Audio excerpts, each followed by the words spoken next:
माहिन एक हंसती खेलती सपनों से भरी लड़की थी।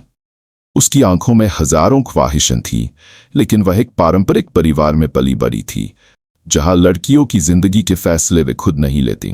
उसकी दुनिया किताबों, सपनों और चांदनी रातों में बसती थी, लेकिन उसकी किस्मत में कुछ और ही लिखा था। माहिन का सबसे बड़ा सपना था कि वह अपनी पढ़ाई पूरी करे और आत्मनिर्भर बने, लेकिन जैसे ही उसकी उम्र 21 साल के करीब पहुंची, उसके माता पिता ने उसकी शादी तय कर दी। लड़का अमीर था, विदेश में रहता था और यह रिश्ता उसके परिवार को बहुत पसंद आया। लेकिन माहिन के दिल में एक अजीब सी बेचैनी थी। शादी हो गई और वह एक नई दुनिया में कदम रख चुकी थी। उसका पति आमिर बाहर से सभ्य और समझदार लगता था, लेकिन असलियत इससे उलट थी। वह एक रूढ़िवादी सोच रखने वाला इंसान था, जिसके लिए पत्नी का काम सिर्फ घर संभालना और चुप रहना था। शुरुआत में माहिन ने सब कुछ सहने की कोशिश की, लेकिन जैसे जैसे दिन बीते उसे एहसास हुआ कि वह एक कैद में है। आमिर छोटी छोटी बातों पर गुस्सा करता, उसे अपनी मर्जी से जीने की इजाजत नहीं थी। वह कोई फैसला खुद नहीं ले सकती थी। उसके सपने, उसकी इच्छाएं धीरे धीरे दम तोड़ने लगी। वह चीखना चाहती थी, लेकिन आवाज उसके अंदर ही घुट जाती। उसने खुद को समझाया कि शायद वक्त के साथ सब ठीक हो जाएगा, लेकिन समय के साथ हालात और भी खराब होते गए। एक रात आमिर ने बिना किसी वजह के उस पर हाथ उठा दिया, सिर्फ इसलिए कि उसने अपनी सहेली से ज्यादा देर तक बात कर ली थी। वह रात माहिन के लिए एक नई हकीकत लेकर आई। उसने पहली बार सोचा कि क्या वह पूरी जिंदगी ऐसे बिता सकती है?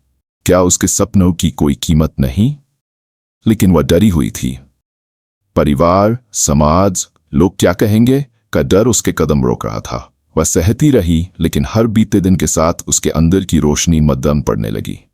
एक दिन उसने आईने में खुद को देखा। वही माहिन जो जिंदगी से भरपूर थी, अब एक बेजान परछाई बन चुकी थी। उसी दिन उसने फैसला किया कि अब वह और नहीं सहेगी। वह अपनी जिंदगी के फैसले खुद लेगी। उसने अपने माता पिता से बात की, लेकिन वे समाज के डर के आगे बेबस दिखे। लड़कियों का असली घर उनका ससुराल होता है। बेटी, सब्र करो। ये वो शब्द थे जो उसके दिल में तीर की तरह चुभ गए। लेकिन माहिन ने हार नहीं मानी। उसने चुपचाप अपने हक के लिए खड़े होने का फैसला कर लिया। उसने एक वकील से संपर्क किया और कानूनी प्रक्रिया शुरू कर दी।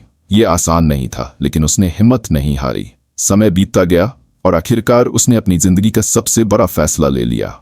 वह उस रिश्ते से बाहर निकल आई जो उसे जीने नहीं दे रहा था। ये सफर अकेला था, मुश्किल था, लेकिन उसे पता था कि यही एकमात्र रास्ता था जिससे वह खुद को पा सकती थी। आज कई साल बाद माहिन एक सफल वकील है जो घरेलू हिंसा की शिकार महिलाओं के लिए काम कर रही है। वह हर उस लड़की के लिए उम्मीद बन चुकी है जो अपनी आज़ादी की लड़ाई लड़ रही है। उसने साबित कर दिया कि घावों के बावजूद खिलने वाले फूल दुनिया को महका सकते हैं।